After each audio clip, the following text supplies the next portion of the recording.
Hey everybody, welcome back. It's been a while. I know you've been waiting for another episode of Bucket Cooking. I'm your host George, and today we are in beautiful backcountry in Utah. We finally made it to Utah, so we're here now and it's official. Today's recipe, we are making Croissant French Toast with a bacon crumble, homemade whipped cream, fresh toppings, maple syrup. It's gonna be delicious. So right now we're gonna go over our ingredients, what we need here. First, obviously we need croissants. You can get them from Walmart, Costco, wherever. Before you hit the trail, stop on to Costco. You get like a dozen for like 3 cents. You know, Costco's kind of crazy like that. You're gonna need whole milk. Anything less is just white water. It's disgusting. Everyone should be drinking whole milk every day, all day. Milk is life. You wanna have eggs, obviously. I got some good pasture-raised, nice, good eaten eggs. Also, you want some ground cinnamon, and I like to church it up with some pure vanilla extract just to give it a little bit more flavor. So, you know, for this recipe, there's really not a lot of measurements because it depends on if you're cooking for 1 to 12 people. So I do it by, I'm going to make enough egg mixture with milk, cinnamon, and vanilla to cover 4 croissants today.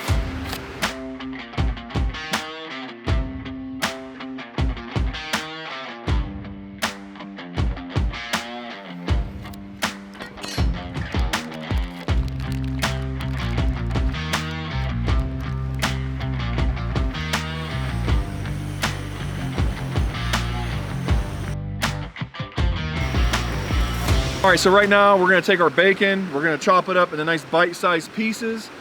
We're gonna put them on a Tembo Tusk, get it heated up, and then set it aside, and that's what we're gonna use for our topping for the French toast croissants.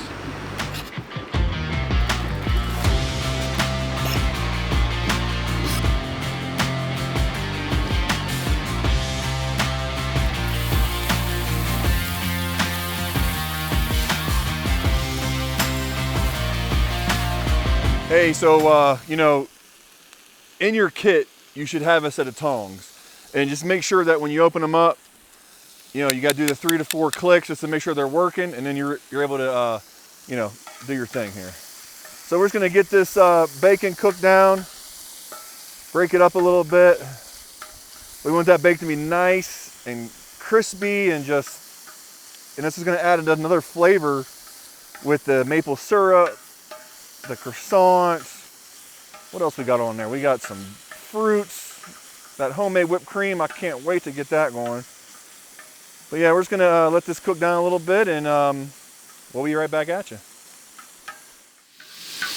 You know, shout out to Tembo Tusk and this Skottle grill. It is amazing. It's easy, it's convenient. You can take it anywhere it breaks down. You put it in your rucksack if you have one. You could put it in the back of your truck, back of your car, wherever you need to go with it, you can put this thing.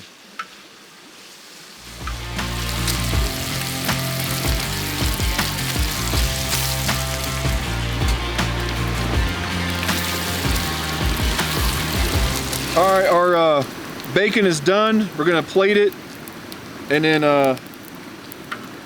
set it aside for the end here. So see the nice brown. It's just gonna be delicious. I mean, you can't go wrong with bacon on anything, so. All right, so what I like to do for my bacon when it's done is to get a paper towel and just kind of soak up all the extra grease and whatnot. You don't need to have this heated when you put it on. It's kind of more of a topping at the end, but if you want to, you can just throw it back on the Skottle grill to warm it back up. But we're gonna put this to the side right now, and we're gonna get the Croissant French Toast going. All right, so we're ready to make our French toast croissants. First thing we're gonna do is add the milk. Like I said before, there's really no measurements I use for my recipe, but if you want to, I would say I would use a cup to a cup and a half of milk. But I'm just gonna pour this in here like this. I play it by eye here. That's gonna be enough for me. And if I need to, I can always add more. I wanna add 4 eggs to it.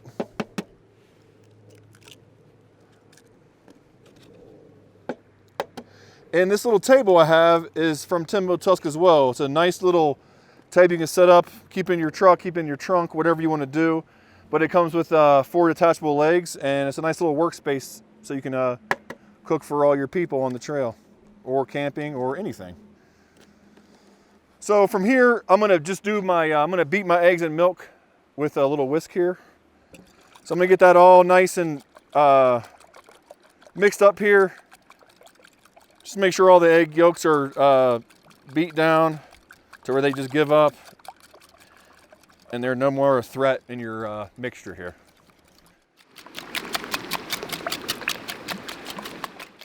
All right, now we're gonna add some cinnamon. Like I said before, measurements are up to you. I do it by flavor. I kind of, you know, want to coat the top of this thing with enough cinnamon so when I put my 4 croissants in, they all get a nice coating of cinnamon on the outside. And I like to just mix that around. It likes to clump up, but you know, just beat it out of it and it will give up.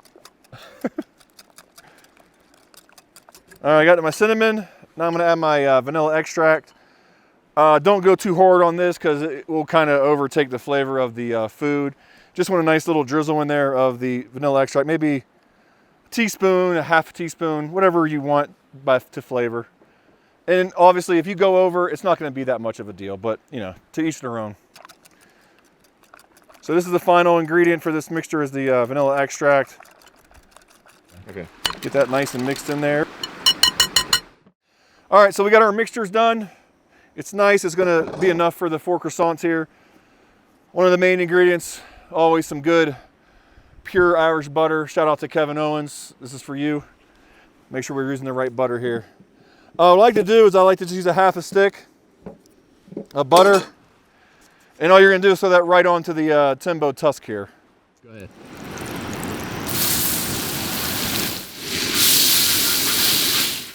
Now we're gonna dip our croissants into the egg and milk and cinnamon and vanilla extract wash, you can say.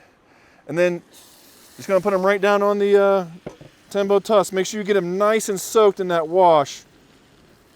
That's what'll make them taste really good.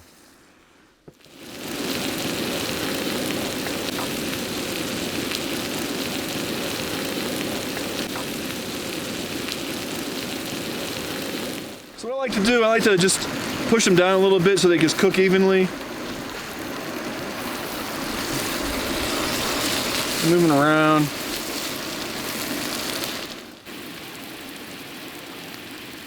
So I lied to y'all.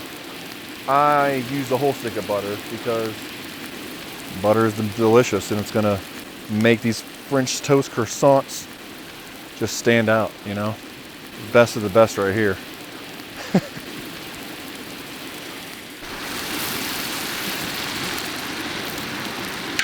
So what I like to do is, you know, these are cooked for about 5 to 10 minutes, depending on your temperature you want to cook it at and what you're cooking it on. You can also you can cook these at home in your skillet if you want to, but we're out here in the beautiful backwoods Utah. Got this nice, lovely stream right here. So, I mean, it's a pretty good day so far. People always ask me, oh, where'd you learn to cook? Were you a cook in the military? I was like, oh God, no, that sounds terrible, to be honest with you. No, I just kind of started cooking because when you go out to eat, sometimes they just don't make the food the right way like you like it. You know, you have all these expectations when you go out. And I just kind of learned to make food for me, make it taste good and make it taste the way I want to taste it. And I've been doing good so far, so we'll see. The main thing on these is you want to make sure you cook them all the way through, because if you don't, they're going to be a little mushy on the inside. So you want them a little crispy on the outside, and then the inside will be nice, tender, and warm, and just You know, you want to, there's no like rule on 5 minutes one side, 3 minutes one side. It doesn't matter. You can just flip it back and forth till you see it a little crisping up, and it's ready to go. I mean, it's really just, you do it by sight. So if it's brown on the outside, it's going to be nice and warm on the inside. It's not going to be all soggy. I'm just going to put some to the side, let them cool down just a little bit so they're not so hot. And we are going to get into making our whipped cream. So what you're going to need for the whipped cream, you're going to get heavy whipping cream. Don't get whipping cream, get heavy whipping cream. Now there's different sugars you can use, but the powdered sugar is probably the best for this recipe. a little bit of vanilla extract, and then obviously I need to measure this recipe, so I got my half cup in a cup, and then my half teaspoon. So the main key to this, though, you're gonna use a bowl. The bowl you should use is a metal bowl that's been chilled. So in my Yeti, I have a nice bowl that's been nice and chilled all day on ice. So this is what we're gonna use. So it's gonna be a cup and a half of heavy whipping cream.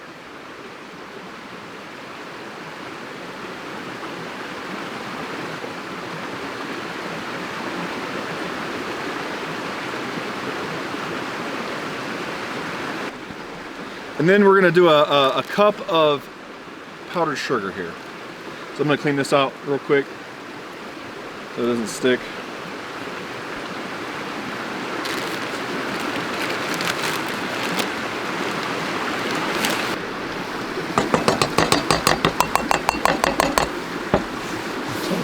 And then you're gonna add your half teaspoon of vanilla extract. You can do a teaspoon, but it's just a little overpowering a little bit, I think. So you can test it out.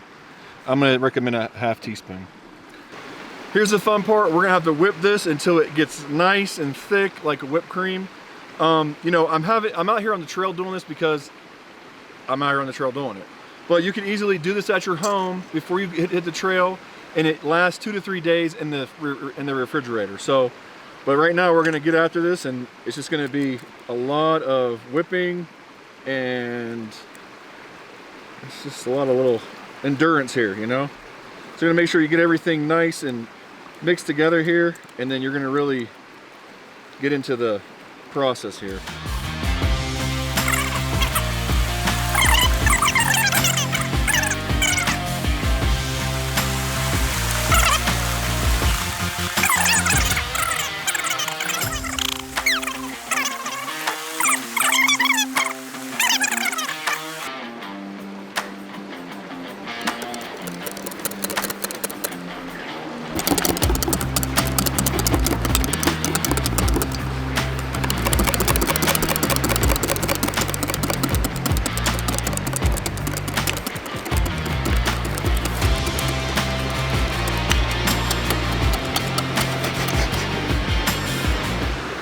Oh yeah, look at that.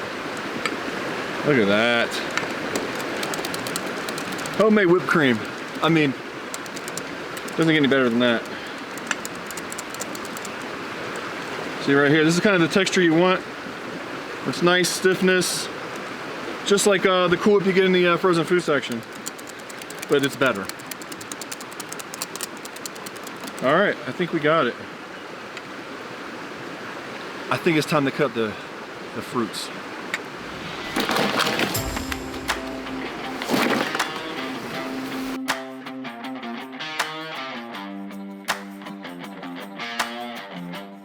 All right, so I got my 3 fruit toppings here. I got my blackberries, blueberries, and strawberries. We're gonna cut up our strawberries and get the little tops off, and then make them a little smaller so that they're more bite size. So what we're gonna do, simple, cut the top off of the strawberry and just cut it up nice chunks, whatever it is. It could be big, small, however you want to do it. Nothing crazy, too easy. All right, so we are ready to serve, ready to plate. And so you're gonna make sure you got your French toast croissant. We got our bacon, blackberries, blueberries, strawberries, and whipped cream. And I found this 3-hive maple syrup plus honey, so this should be pretty legit. All right, I'm gonna do some blackberries. You know, I'm gonna do some blueberries. You know, that's okay. That's okay. They can fall off. I'm gonna do some of that, and then I'm gonna do some drizzle here.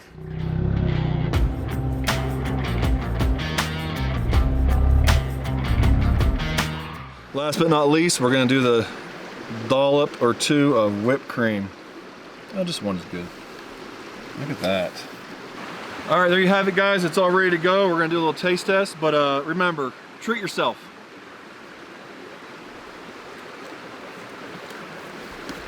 Get each one of the fruits in here.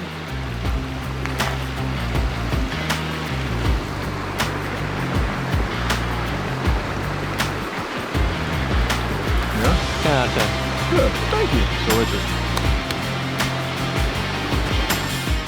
All right, guys, I hope you enjoyed the episode. If you like it, like it. If you don't, you don't. That's on you. Leave comments, anything positive, anything negative. I don't really care. I just want to make sure that you guys can see how easy it is to cook out on the trail or out camping, whatever you have to be. It doesn't necessarily have to be off-grid cooking. You can bring a stove, you can cook it before you leave the house, whatever you want to do. But just showing you ways that you can have fun, eat on the trail. I mean, food is a very important in our culture, I guess, when we talk about overlanding, camping, outdoor stuff. You get people together with the food. So I hope you enjoyed it, and see you next time. I'm a little messy. I like to stir mines up. Get a little bit of everything in there, you know. Let's get a little bacon in there. Let's get a little blackberry going. Let's get that whipped cream. Mmm. Wow. That's amazing. Good job, George. All right. Cheers. Until next time.